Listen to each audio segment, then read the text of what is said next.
Well, day 2, and this exercise is a bit different.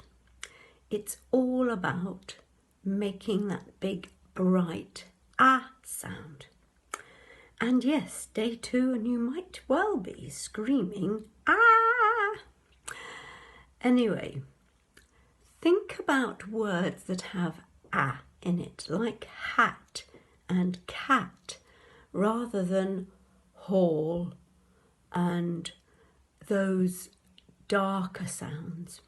So that's why when we do mamma mia in choir, and we really make it an Italian bright ah sound, it does make a difference.